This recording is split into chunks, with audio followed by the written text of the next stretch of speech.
Vous connaîtrez la vérité, et la vérité vous affranchira, et si donc le Fils vous affranchit, vous serez réellement libre. Jean 8 verset 32, 36. Shalom à tous, que la paix et la grâce de notre Adonai Yehoshua HaMashiach, Jésus-Christ, vous soient multipliés. J'espère que vous allez bien. Aujourd'hui, une fois de plus, le Seigneur, par sa grâce, il nous a accordé l'opportunité de continuer de réfléchir autour de notre thème, la différence entre le don de la prophétie selon 1 Corinthiens chapitre 12 et le ministère prophétique selon Éphésiens chapitre 4. Parce que nous ne pouvons pas appeler une personne prophétesse parce qu'il nous ramène des prophéties. Non, il existe une grande différence entre le don de la prophétie et le ministère prophétique. Vous verrez que dans Actes chapitre 19, le verset 5 jusqu'au verset 6e, Paul avait baptisé les gens qui avaient reçu le baptême de Jean-Baptiste. Mais après, ces gens-là, ils ont commencé de prophétiser. Et ces gens n'ont jamais été appelés des prophètes. Ces gens n'ont jamais été appelés des prophètes. Également dans Actes chapitre 21, le verset 8 jusqu'au verset 10e, on nous parle de 4 filles de Philippe, de l'évangéliste Philippe, aussi qui prophétisaient. Mais ces 4 filles d'évangéliste Philippe, ils n'ont jamais été appelées des prophétesses. Mais il y a eu un homme, Agabus, mes chers frères et sœurs, qui a été appelé prophète, pour faire la différence également entre les dons de la prophétie et le ministère prophétique. Parce que le don de la prophétie, c'est le don que nous trouvons dans le livre de 1 Corinthiens chapitre 12. Et ce don de 1 Corinthiens chapitre 12, nous l'appelons le don de l'esprit. Et ce don ont pour leur objectif, c'est d'accompagner la parole. Ce don accompagne la parole.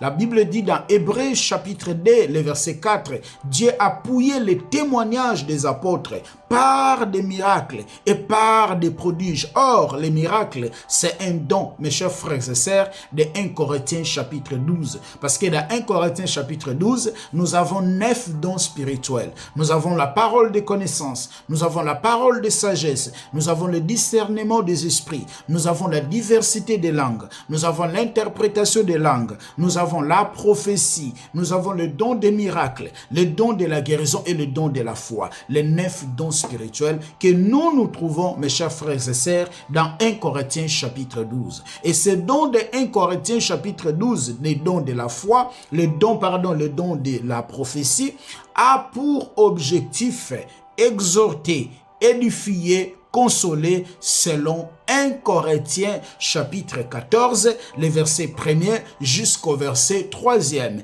Et ces dons de la prophétie, l'homme peut aspirer. L'homme peut aspirer ce don dans la prière, demander à Dieu de lui accorder le don de la prophétie, demander à Dieu de lui accorder le don de la prophétie, mais on ne peut pas aspirer le ministère prophétique. On ne peut pas aspirer le ministère prophétique. Nous prions. Seigneur, merci pour ta grâce. Merci pour ta fidélité. Nous laissons ce moment entre ses mains, Seigneur.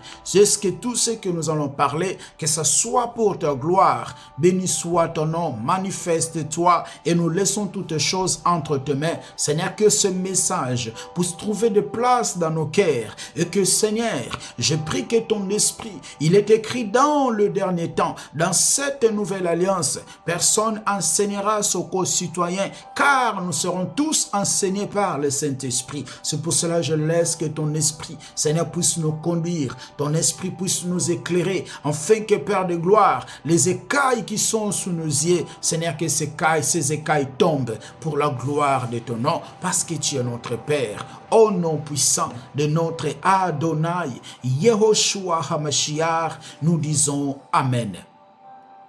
Ce que je disais, mes chers frères et sœurs, on peut aspirer le don de la prophétie.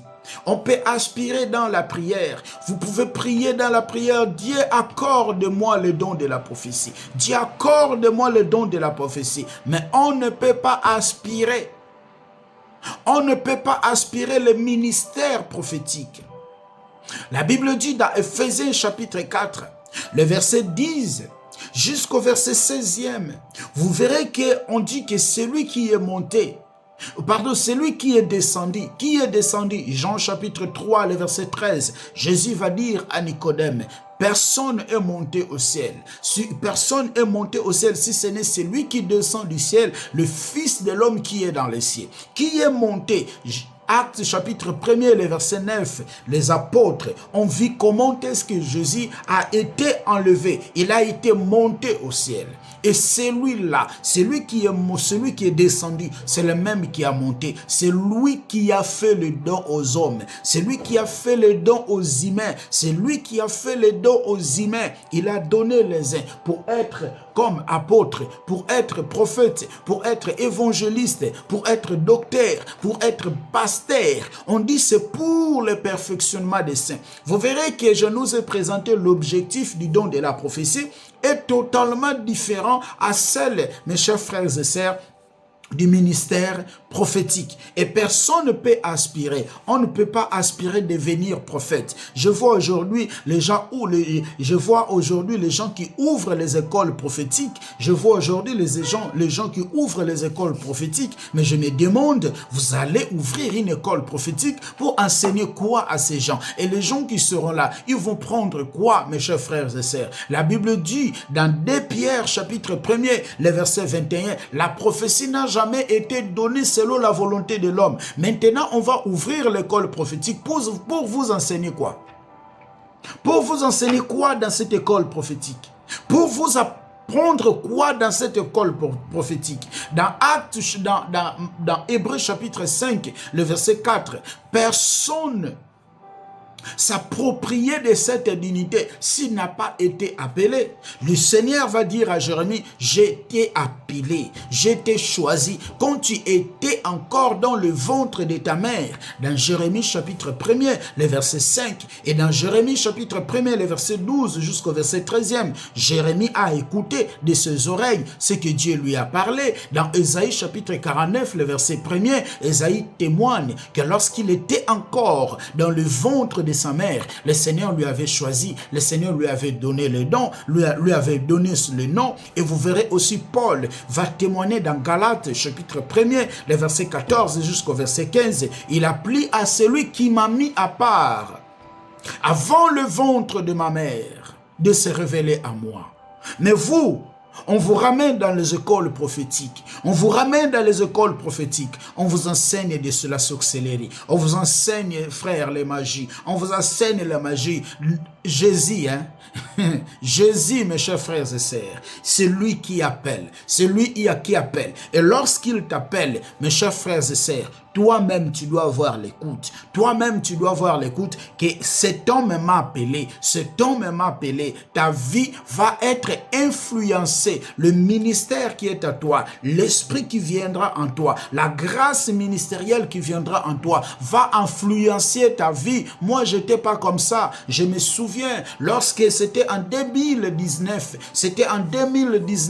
que je commençais, je sortis dans le riz, commençais d'évangéliser, parler comme un fou. Il n'y avait qu'un seul verset qui était dans ma tête. Je connaissais qu'un seul verset. Jean chapitre 3, le verset 16. Dieu a tant aimé le monde qu'il a donné son Fils unique. J'avais que ces versets.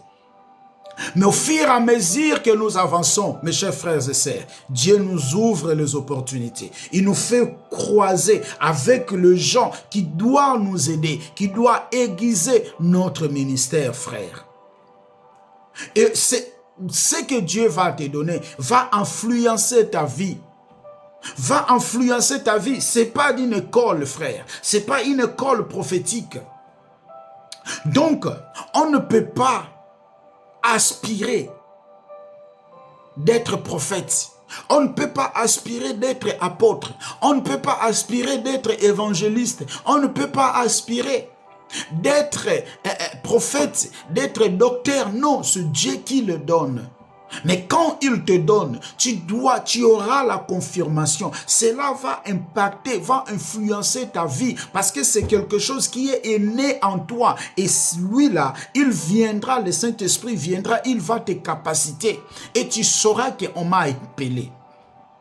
Et on ne connaît pas un pasteur par des miracles. On ne connaît pas un prophète par des miracles. On ne connaît pas un prophète par des prophéties. On ne connaît pas un prophète par la guérison. C'est par rapport à ce que la personne enseigne. C'est par rapport à ce que la personne enseigne qu'on va reconnaître que celui-là, il est pasteur. Les pasteurs, c'est pas le fait de porter, voilà, des grosses vestes, marcher dans des grosses voitures. Non, on ne peut pas appeler pasteur parce que l'homme, il s'habille bien. Mais qu'est-ce qu'il enseigne? Qu'est-ce qu'il enseigne? Parce que c'est un ministère qui est lié à l'enseignement. C'est un ministère qui est lié à l'enseignement. Ce n'est pas un ministère lié à la prédication. Parce que tout le monde peut prêcher, frère. Toute personne peut prêcher. Il y a les frères musulmans qui ont des Bibles dans la maison. Ils parlent aussi de Jésus, n'est-ce pas? Malgré les parlent dans un côté des niais, mais ils parlent de Jésus. Ils donnent des versets bibliques. Tout le monde peut prêcher. Tout le monde peut prêcher. C'est pour cela que nous avons aujourd'hui des mamans pasteurs, des mamans prophétesses qui nous prêchent du n'importe quoi. Parce que tout le monde, mes chers frères et sœurs, peut prêcher. Tout le monde peut prêcher. Mais ce n'est pas tout le monde qui est habilité, mes chers frères et sœurs, d'enseigner. Parce que la vie ne se trouve pas dans la prédication. La vie ne se trouve pas dans la prédication. Dans la prédication, il y a les émotions. Dans la prédication, il y a les émotions. Mais la vie se retrouve dans l'enseignement. La vie se retrouve dans l'enseignement. C'est pour cela que Jésus a dit dans Matthieu chapitre 28, le verset 16, avait allez. Faites de toutes les nations mes disciples, enseignez-leur. Parce qu'il savait que lorsque l'homme est enseigné, la personne sera bâtie. Il sera, mes chers frères et sœurs, il sera un disciple accompli. Il sera un disciple accompli. Pas la prophétie. Pas la prophétie. Toute personne peut prêcher. C'est pour cela aujourd'hui on a beaucoup d'églises, beaucoup de pasteurs, des contradictions entre les pasteurs. Toute personne peut prêcher. Tu peux te réveiller aujourd'hui, le matin, voilà, Dieu m'a dit, Dieu m'a appelé pour être pasteur, tu achètes ta Bible, qui va te contrôler?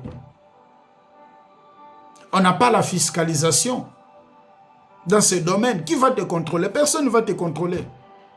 Et tu ouvres ton église, tu commences là, tu commences de chanter, tu ouvres ton église, tu ramènes des révélations. On n'a pas aussi comment confirmer tes révélations parce que nous n'étions pas là quand on t'a parlé. Mais il y a une seule chose qui va prouver si tu es de lui ou tu n'es pas de lui, c'est la parole. C'est le message que tu prêches. C'est le message que tu prêches. Celui qui a l'écoute, celui qui a la compréhension, celui qui a la connaissance. Quand quelqu'un prêche, il comprend que celui-là, il n'a même pas été appelé. Il est venu lui-même. Il est venu lui-même. Il est venu lui-même. Il est venu lui-même. Il a fait des choses lui-même, mes chers frères et sœurs. Mais celui qui a été appelé, quand il enseigne, quand il parle, tu vas sentir, pas les émotions. Parce qu'aujourd'hui, il y a beaucoup des émotions. Beaucoup des émotions, pas les émotions. Pas les émotions. Mais tu vas écouter l'écho. Jésus dit, j'ai mes disciples, j'ai mes brebis. Et mes brebis entendent ma voix. Et ces brebis-là me suivent. Tout le monde peut prêcher. Tout le monde peut prêcher. Même vous, frères. Prenez la Bible, lisez l'histoire de la femme qui avait les pertes de sang. Prenez la Bible, lisez l'histoire de cet homme-là qui était au bord du chemin, l'aveugle là. Prenez la Bible, lisez l'histoire. Dans Jean chapitre 5, l'homme qui était assis au bord, l'homme qui était assis à côté de la piscine de Bethsaïda. Vous pouvez le prêcher, vous pouvez prêcher. Mais décortiquer, mes chers frères et sœurs, le mystère qui est caché derrière cette histoire-là, ce n'est pas donné à tout le monde. Décortiquer le mystère qui est caché derrière la femme qui avait les pertes de sang, ce n'est pas donné à tout le monde. Mais tout le monde peut prêcher. C'est pour ça que nous avons aujourd'hui beaucoup d'églises. On nous prêche n'importe quoi, on nous enseigne n'importe quoi. Pour que tout le monde peut prêcher. Tu peux acheter ta Bible aujourd'hui, tu dis que je suis pasteur. On va te croire. Il suffit que tu parles bien français. Il suffit que tu t'habilles très bien.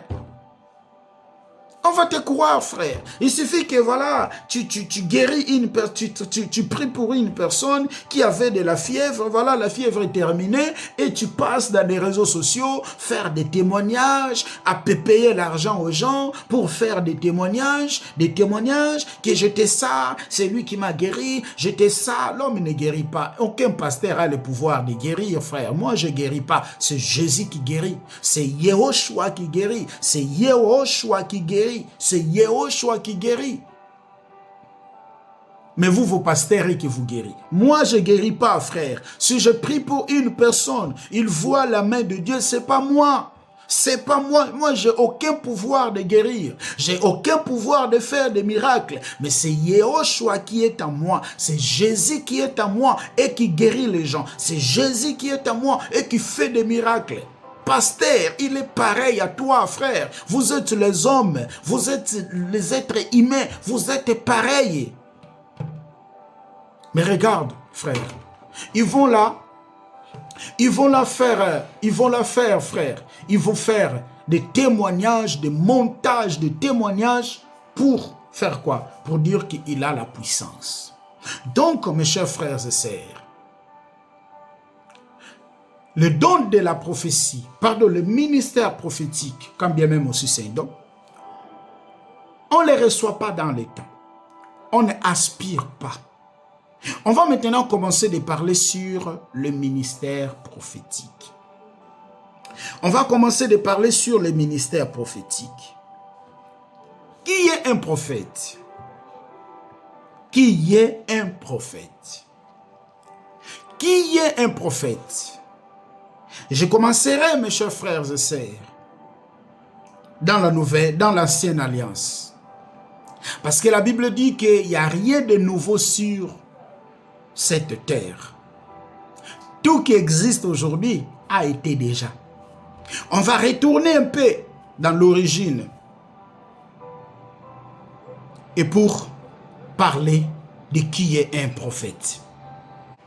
Pour la première fois, que ce vocable prophète ou cette expression prophète a été utilisée dans la Bible, c'est dans Genèse chapitre 20, les versets 1er jusqu'au verset 7e. C'est pour la première fois qu'on trouve, mes chers frères et sœurs, cette expression ou ce vocable prophète dans la Bible, c'est dans Genèse chapitre 20, les versets 1er jusqu'au verset 7. C'est lorsque le roi Abimelech, il a voulu, mes chers frères et sœurs, prendre Sarah, qui était la femme d'Abraham, et Dieu va lui parler. Il a dit, ne touche pas cette femme, parce qu'elle est la femme de mon prophète. Je vais prendre seulement Genèse chapitre 20, le verset 7. Écoutez. Maintenant, rends la femme de cet homme, car il est prophète. Dieu va dire au roi Abimelech, il dit, ne t'approche pas de cette femme qui est Sarah, parce que Sarah est la femme de mon prophète. Il dit, rends la femme de cet homme, car il est prophète. La première personne qui a été appelée prophète dans la Bible, c'est Abraham. La première personne, mes chers frères et sœurs, qui fut appelée prophète dans la Bible, c'est Abraham. C'est à travers Abraham qu'on peut définir qui est un prophète. C'est à travers Abraham qu'on peut parler qui est un prophète. Lorsqu'on regarde la vie d'Abraham, on regarde Abraham, c'est là où on peut bien définir qui est un prophète. En regardant, frère, la vie d'Abraham, qui fut la première personne qui a été appelée prophète, on comprend que Un prophète, c'est celui-là qui a reçu l'appel de Dieu. Un prophète, c'est pas celui-là qui s'est autoproclamé. Mais un prophète, c'est celui qui a reçu l'appel de Dieu. Parce que dans Genèse chapitre 12, Abraham a entendu ce que Dieu lui a dit. Il a dit de quitter la maison de son père, de quitter la terre de son père, de quitter son patrie et d'aller dans un endroit où Dieu va lui montrer. Et Abraham marchait sans savoir là où il allait. Il marchait dans la foi. Donc un prophète, c'est celui qui a reçu l'appel de Dieu. Un prophète, c'est celui qui a reçu l'appel de Dieu. C'est celui que Dieu exige de se séparer, mes chers frères et sœurs, avec les choses de ce monde. Avec les choses de ce monde. Parce que Dieu, lorsqu'il appelle Abraham, il exige Abraham de laisser la maison de son père, son patrie et la terre de son père. Et aller dans un endroit où Dieu va lui montrer. On peut dire aussi qu'un prophète, c'est celui qui Dieu par qui, c'est celui par qui Dieu a confié une mission. En regardant la vie d'Abraham, on peut dire aussi qu'un prophète, c'est celui-là dont Dieu a confié une mission. C'est celui-là Dieu a donné une mission d'exercer sur cette terre. C'est un prophète. Parce que Dieu a appelé Abraham et Dieu va confier une mission à Abraham. On peut dire aussi qu'un prophète, c'est celui dont Dieu a révélé son dessein. Un prophète, c'est aussi celui-là que Dieu a révélé son dessein. Je définis le mot prophète par rapport à la vie d'Abraham. Je définis le mot prophète par rapport à la vie d'Abraham. Parce qu'Abraham fut la première personne qui a été appelée prophète. Fut la première personne qui a été appelée prophète. Un prophète, c'est celui qui a reçu l'appel de Dieu. Un prophète, c'est celui dont Dieu a confié une mission.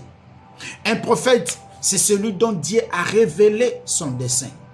C'est pour cela, vous verrez que Dieu, dans Genèse chapitre 18, il doit aller détruire Sodome et Gomorrhe. Qu'est-ce que Dieu a dit? Cacherai-je à Abraham ce que je vais faire? Dieu a révélé son secret.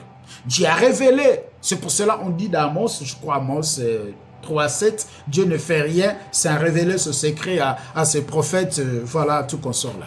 Dieu a révélé les secrets à Abraham, parce qu'Abraham, il est son prophète. Et un prophète, c'est celui qui a reçu une commission, où Dieu a commissionné. Un prophète, c'est celui-là qui marche avec Dieu. Un prophète, il marche avec Dieu. Un prophète, il ne vit pas dans les illusions. Un prophète, il n'est pas un mannequin porté matin, midi, soir des beaux habits pour se faire voir aux gens. Non, non, non, non, non, mes chers frères et sœurs. C'est celui-là qui marche avec Dieu. Je peux dire facilement que je marche avec Dieu. Je peux dire facilement que je marche avec Jésus. Je peux dire facilement que je marche avec Yahushua. Mais ce qui va prouver, c'est les œuvres dont je fais. Parce que Jésus dit, plusieurs viendront sous mon nom, mais ils ne seront pas de moi. Qu'est-ce qu'il a dit? C'est par leurs fruits que vous le connaîtrez. C'est par leurs fruits que vous les connaîtrez. Je peux dire facilement que je suis un grand prophète. Je marche avec Jésus. Je parle avec Jésus. Je dors avec lui. Même si manger avec lui. Même si se laver avec lui. Mais ce qui va justifier, c'est les œuvres. C'est les œuvres. C'est pour cela Paul va dire dans 1 Corinthiens chapitre 3, les versets 10, 11, 12, il dit, étant un sage architecte, j'ai posé le fondement et c'est lui qui va construire, qu'il suit de la manière dont nous avons construit. Mais il faut savoir et que l'œuvre de chacun sera éprouvée. sera approuvé. L'œuvre de chacun va se manifester. C'est pour cela qu'on peut se cacher derrière le nom des prophètes. On peut se cacher derrière le nom des prophétesses. On peut se cacher derrière le nom des bishops, des tribishops, des 4 bishops. Je ne sais pas là, des archipapes, des archi-évêques, le nom là que les gens connaissent. Mais vous verrez qu'en eux, il n'y a pas le fruit de l'esprit. En eux, il n'y a pas le fruit de l'esprit parce que l'œuvre de chacun va prouver si réellement il est de lui ou il n'est pas de lui.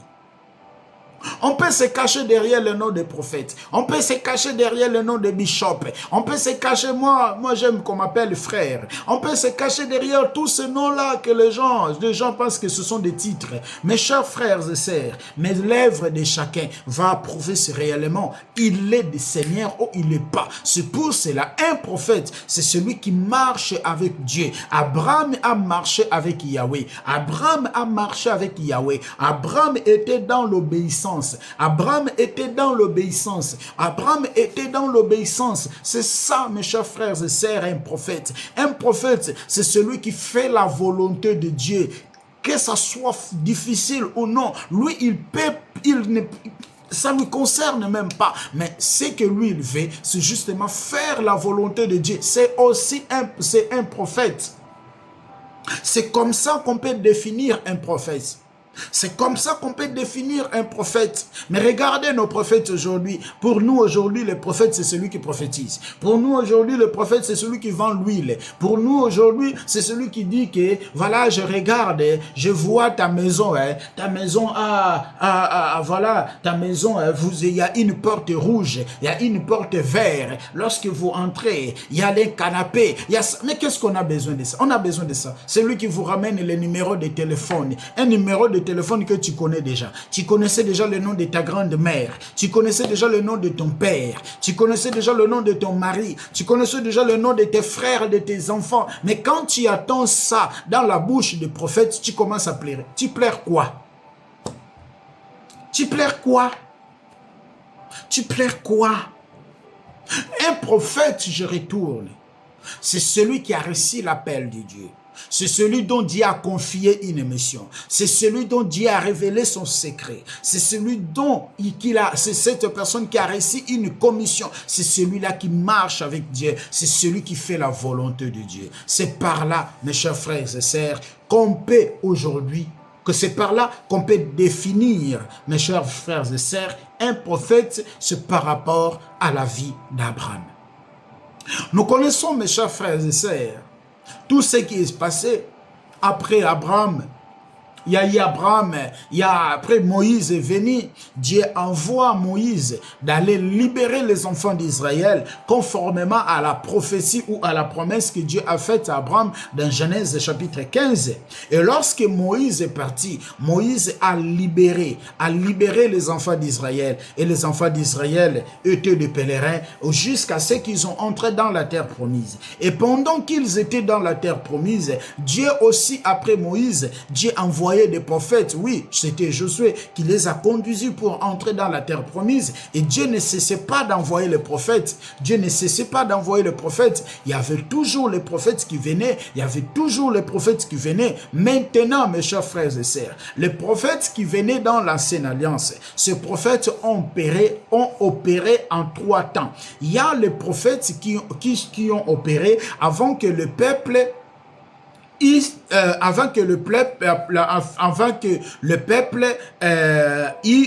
comment dirais-je? Il y a les prophètes qui ont opéré avant la déportation du peuple. Très bien. Il y a les prophètes qui ont opéré ou qui ont travaillé avant la déportation du peuple. Parce que je crois il y a Deutéronome chapitre 28, où Dieu a dit, il a donné la bénédiction, il a donné la malédiction, et lorsque, voilà, ils vont désobéir la loi de Dieu, ils seront punis, tout comme ça. Lorsque vous lisez Deutéronome chapitre 28, vous trouverez toutes ces choses. Il y avait des prophètes qui ont opéré avant la déportation du peuple. Avant la déportation du peuple dans Babylone, il y avait les prophètes qui ont opéré. Par exemple, Jérémie, par exemple, Ésaïe. Ce sont des prophètes qui ont opéré avant la déportation, avant l'exil du peuple dans Babylone. Ces prophètes ont opéré. Il y a aussi des prophètes qui ont opéré pendant que les peuples d'Israël étaient dans Babylone, étaient dans l'exil. Pendant que le peuple d'Israël était dans l'exil, il y avait aussi les prophètes qui ont opéré. Par exemple, Daniel, Ézéchiel, il y en a beaucoup de prophètes.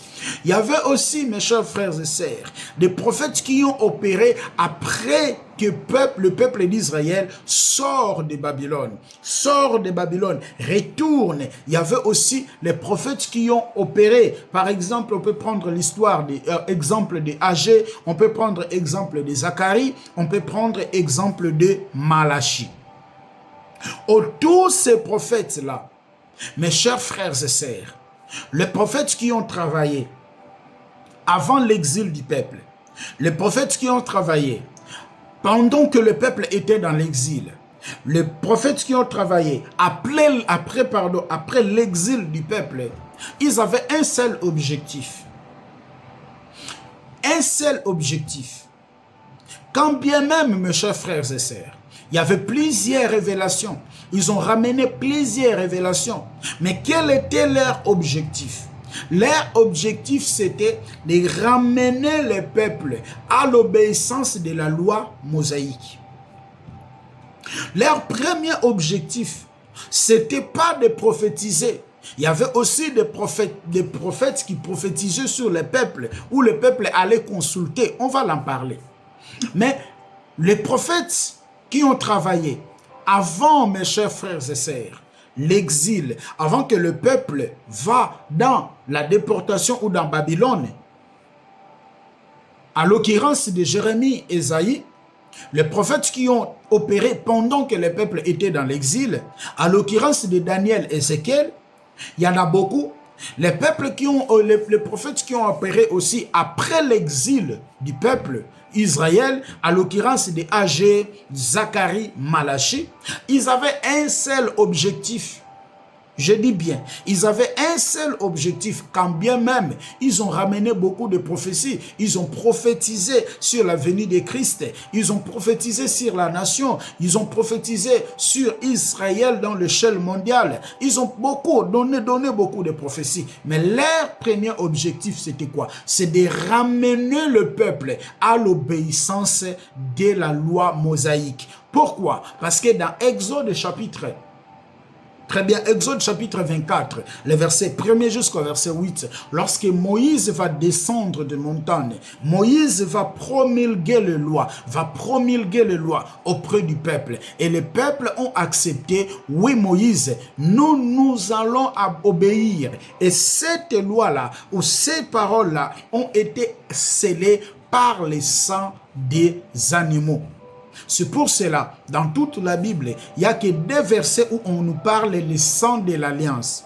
L'expression sang, il y a beaucoup. Mais le sang de l'alliance, on nous parle de ça dans Exode chapitre 24, le verset 8. Également, on nous parle le sang de l'alliance dans Matthieu chapitre 26, le verset 28. Il n'y a que 2 versets qui parlent du sang de l'alliance. Parce que Moïse a scellé la première alliance par le sang des animaux. Et la seconde alliance, la dernière alliance, a été scellée par le sang de Yahushua, par le sang de Jésus. C'est pour cela, tous les prophètes qui ont venu, mes chers frères et sœurs, dans l'ancienne alliance, ils avaient l'objectif de faire quoi? De ramener au peuple l'obéissance de la loi. Ils ont travaillé pour que le peuple puisse obéir la loi. Je vais nous donner quelques versets ici. Je vais prendre Jérémie. Je vais prendre le livre de Jérémie. Jérémie chapitre 25. Jérémie chapitre 25, le verset 3 à 6. Écoutez ce que la Bible dit. Depuis la 3e année de Josias, fils d'Amon, roi de Juda, il y a 23 ans que la parole de l'Éternel m'a été adressée. Je vous ai parlé et vous ai parlé dès le matin et vous n'avez pas écouté. L'Éternel vous a envoyé tous ses serviteurs, les prophètes. Il les a envoyés dès le matin et vous n'avez pas écouté. Vous n'avez pas prêté l'oreille pour écouter. Jérémie va dire, Dieu vous a envoyé. Elohim vous a envoyé dès le matin tous ces prophètes-là. Mais vous n'avez pas prêté l'oreille. Le verset 6. Le verset 5. Et ils ont dit, revenez chacun de votre mauvaise voie et de la méchanceté de vos actions et vous restez dans le pays que j'ai donné à vous et à vos pères. D'éternité en éternité. N'allez pas après d'autres dieux pour les servir, pour vous prosterner devant eux. Ne méritez pas par l'œuvre de vos mains. Ne n'irrite pas par l'œuvre de vos mains et je ne vous ferai aucun mal. Voilà. Donc, tous ces prophètes que Dieu a envoyés, il les envoyait pas pour frères. C'était pour ramener le peuple à l'obéissance de la loi. Des 613 lois que Dieu avait données à Moïse. Il ramenait, Jérémie va dire, dès le matin. Jérémie chapitre 25, le verset 3 à 6 qu'on vient de lire. Jérémie va dire, dès le matin, Dieu vous a envoyé ces prophètes, mais vous n'avez pas écouté. On va encore prendre des Rois chapitre 17, le verset 13. Des Rois chapitre 17, le verset 13. L'Éternel fit avertir Israël et Juda par tous ses prophètes, par tous les voyants, et leur dit, revenez de vos mauvaises voies et observez mes commandements et mes ordonnances en suivant entièrement la loi que j'ai prescrite à vos pères et que je vous ai envoyée par mes serviteurs les prophètes. Donc, on comprend que dans l'ancienne alliance, Dieu travaillait, envoyait des prophètes justement pour que le peuple puisse obéir à sa loi. Puisse obéir à sa loi. Il envoyait des prophètes pour ramener le peuple à l'obéissance de la loi. Il envoyait des prophètes pour ramener le peuple à l'obéissance de la loi. Je vais nous donner notre verset. Nous allons prendre Jérémie chapitre 18, le verset 11. Jérémie chapitre 18, le verset 11. Écoutez ce que la Bible dit. Jérémie 18, le verset 11. Jérémie 18, le verset 11. Jérémie 18, le verset 11. Écoutez ce que la Bible dit. Parle maintenant aux hommes de Juda et aux habitants de Jérusalem et dis, ainsi parle l'Éternel, Elohim. Voici, j'ai préparé contre vous un malheur. Je médite un projet contre vous. Revenez chacun de votre mauvaise voie, réformez vos voies et vos œuvres. Encore un autre verset, Jérémie 35. Jérémie 35, le verset 15. Jérémie 35, le verset 15. Je vous ai envoyé tous mes serviteurs, les prophètes. Je les ai envoyés dès le matin pour vous dire, revenez chacun de votre mauvaise voie. Amendez vos actions. N'allez pas après d'autres dieux pour les servir et vous restez dans le pays que j'ai donné à vous et à vos pères. Mais vous n'avez pas prêté l'oreille, vous ne m'avez pas écouté. Donc, on comprend que Dieu, dans l'ancienne alliance, il envoyait les prophètes pour faire quoi? Pour que les prophètes rappellent aux enfants de Dieu, rappellent au peuple d'Israël l'obéissance de 613 lois. Parce que Dieu avait donné à Moïse 613 lois. Et ces 613 lois sont subdivisées en 3. Il y a des lois civiles, il y a des lois sacrificielles, il y a des lois morales. Donc l'objectif, qu'il envoyait le prophète, c'est pour ramener le peuple à l'obéissance de sa loi, à l'obéissance à l'obéissance de l'alliance qu'il a fait avec Moïse. C'est ça, le premier objectif. Je vais nous proposer un autre verset dans le livre de Malachie chapitre 3. Le verset, Malachie chapitre 3, le verset 6 jusqu'au verset 9e. Écoutez, nous allons lire. Car je suis l'Éternel, je suis Elohim, je ne change pas. Et vous, enfants de Jacob, vous n'avez pas été consumés. Depuis le temps de vos pères, vous vous écartez de mes ordonnances. Vous vous écartez de mes ordonnances. Vous ne les avez point observées. Vous ne les avez point observées. Revenez à moi et je reviendrai à vous. Et dit l'Éternel, Yahweh Sabaoth, l'Éternel des armées. Et vous dites, en quoi devons-nous revenir? Voilà. Dieu demande aux enfants d'Israël de revenir. Écoutez le verset 8. Un homme trompe-t-il Dieu? Car vous me trompez et vous dites, en quoi t'avons-nous trompé? Dans le dîme et les offrandes. Ça, les pasteurs aiment. Vous êtes frappés par la malédiction et vous me trompez la nation. On dit, vous me trompez la nation tout entière. Or, les dîmes dont Dieu réclamait ici, demandait au peuple, c'était la loi de quoi? La loi de qui, pardon? C'était la loi de Moïse. C'était la loi de Moïse.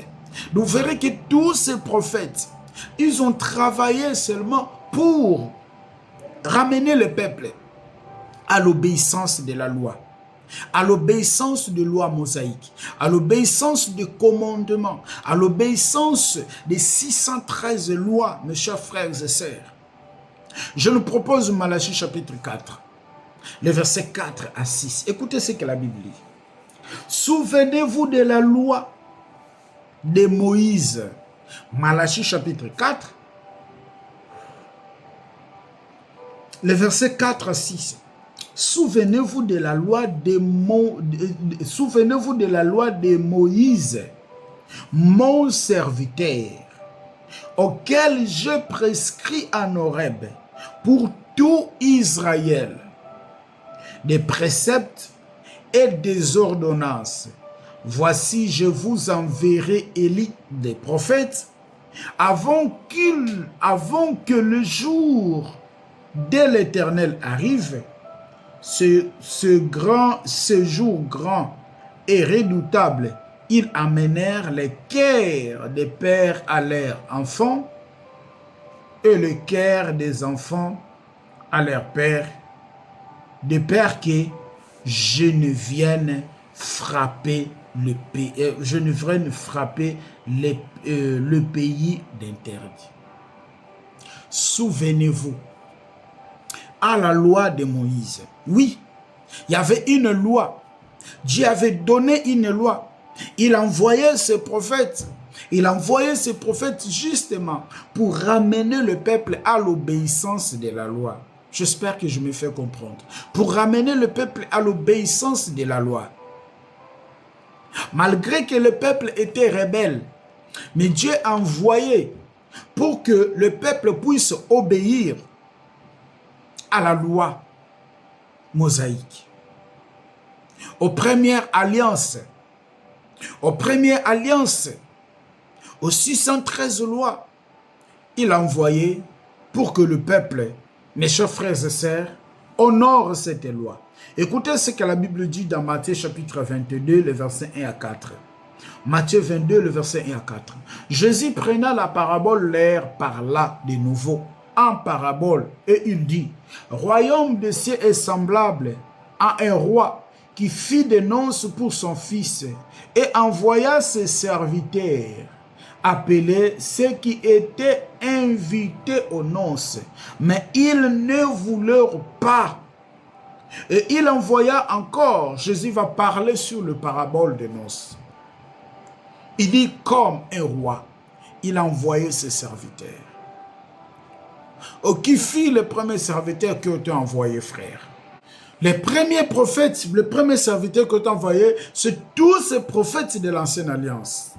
Il les a envoyés pourquoi? C'est pour ramener au peuple l'obéissance de la loi mosaïque. Mais vous verrez dans Malachie, chapitre 3, Malachie chapitre 4, pardon, le verset 4 à 6, on dit que je vous enverrai Élie. Et cet Élie, lorsqu'il viendra, il va ramener le cœur des enfants au Père.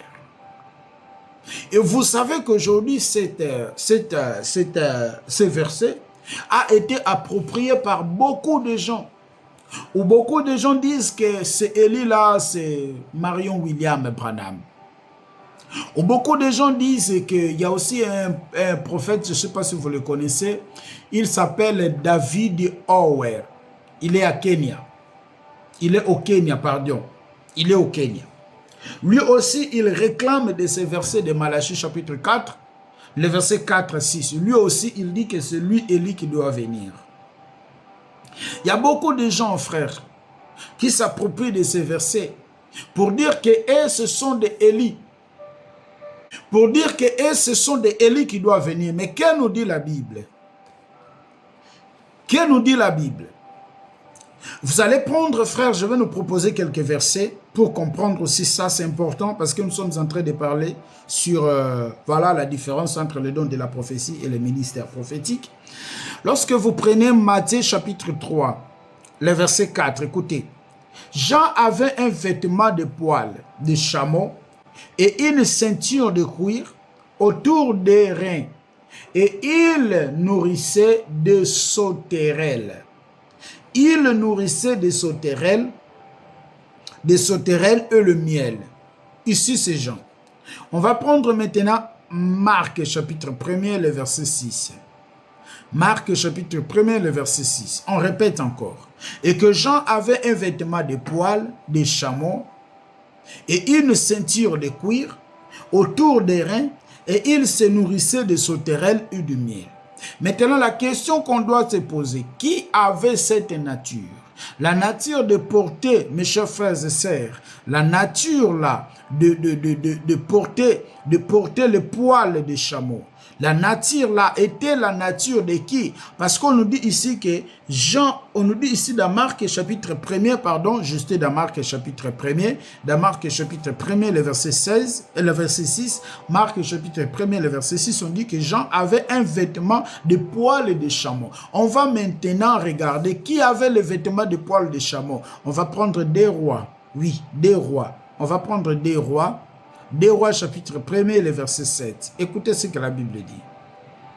Azazias leur dit, quel avait l'homme qui était monté à votre rencontre et qui vous a dit ces paroles? Et ils répondirent, c'était un homme vêtu de poils. C'était un homme vêtu de poils et ayant une ceinture de cuir autour des reins. Et Azazias dit, c'est Élie. les Tishbites. C'est pour cela, Jean-Baptiste devait aussi porter un vêtement de poil. C'est pour cela, Jean-Baptiste devait aussi avoir une ceinture dans son rein. Pourquoi? Parce que c'est celui qui est venu par l'esprit d'Élie. C'est celui qui est venu par l'esprit d'Élie, mes chers frères et sœurs. Lorsqu'on dit qu'il est venu par l'esprit d'Élie, il est venu accomplir la mission dont Dieu a accordé à Élie. C'est pour cela Élie avait fui que Jézabel puisse lui couper la tête. Et Jean-Baptiste, il n'a pas pu fuir. Il a été coupé la tête. On va prendre également dans Matthieu chapitre 11. On va bientôt terminer. Matthieu chapitre 11, les versets 13 à 15. Écoutez ce que Jésus va dire ici. 13 à 15, écoutez. Car tous les prophètes et la loi ont prophétisé jusqu'à Jean. On parlera aussi, on va examiner aussi ces versets. Et si vous voulez le comprendre, celui qui est Élie, qui devait venir, que celui qui a des oreilles pour entendre. Jésus va dire que Jean-Baptiste est là que vous voyez, c'est celui-là, Élie, qui doit venir. Mais nous, aujourd'hui, on nous présente Élie, Marion William Branham, on nous présente ça, Jésus lui-même a dit que Élie là que vous cherchez, c'est celui-là. On va prendre le verset 17, les versets 10 à 14. Écoutez ce que la Bible dit. Les disciples firent cette question. Pourquoi donc les scribes disent qu'Élie doit venir premièrement? Et il répondit, il est vrai qu'Élie doit venir et établir toutes choses. Mais je vous dis qu'Élie est déjà venu et qu'ils ne l'ont pas reconnu et qu'ils ne l'ont fait comme ils ont fait. Dès maintenant, le Fils de l'homme souffrira de la part. Amen. Et le verset 15, les disciples comprirent alors qu'il leur parlait de Jean-Baptiste. Alors qu'ils firent arriver près de la foule, un homme vint se jeter à Jésus, devant Jésus et dit. Voilà. Donc Élie, c'est lui qui est venu avec l'esprit d'Élie là. Alors, on a dit dans Malachie chapitre 4, le verset 4 à 6, c'est pas Marion William Branham. Marion William Branham, il est coincé dans sa tombe. C'est Jean-Baptiste qui est venu avec cet esprit d'Élie. La Bible nous confirme, le Seigneur Jésus nous confirme. On va prendre Luc chapitre 1er, lors de la naissance de Jean-Baptiste. Ou avant la naissance, c'est ce que l'ange est venu dire.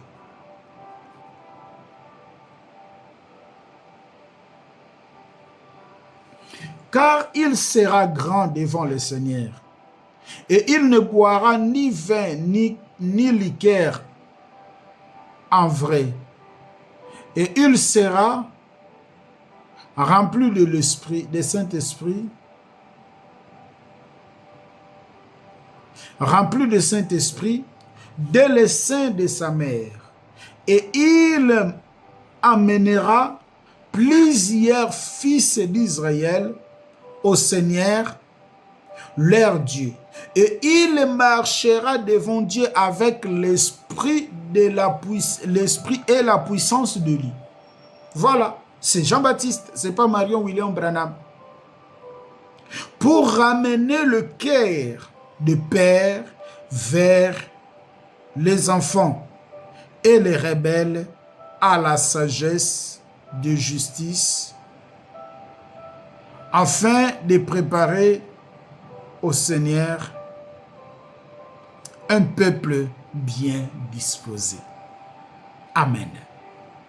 Donc, ce n'est pas Marion William Branham, c'est Élie. C'est Élie, mes chers frères et sœurs. Donc, on comprend que j'ai posé d'abord les bases sur le ministère prophétique de qui est un prophète dans la nouvelle alliance, dans l'ancienne alliance, pardon, après on parlera de la nouvelle alliance, et pourquoi Dieu a envoyé les prophètes dans l'ancienne alliance. Nous sommes arrivés à la fin, nous nous retrouvons dans notre 5e vidéo et nous allons avancer. Nous prions, Seigneur, je te rends grâce pour ce que tu viens de faire. Je prie que, Seigneur, ceux qui ont envie d'écouter, Père de gloire, tous trouvent des places dans nos cœurs. Bénis mon frère, bénis ma sœur, manifeste-toi parce que tu es notre Père. Au nom puissant de notre Adonai, Yehoshua HaMashiach, nous disons Amen. Amen, mes chers frères et sœurs, que la paix et la grâce vous soient multipliées. Nous nous retrouvons dans notre prochain numéro. Merci, ciao, au revoir. Likez la vidéo si elle vous plaît, et si vous êtes nouveau sur la chaîne, n'oubliez pas de vous abonner et d'activer la cloche de notification afin de ne rater aucune de nos vidéos.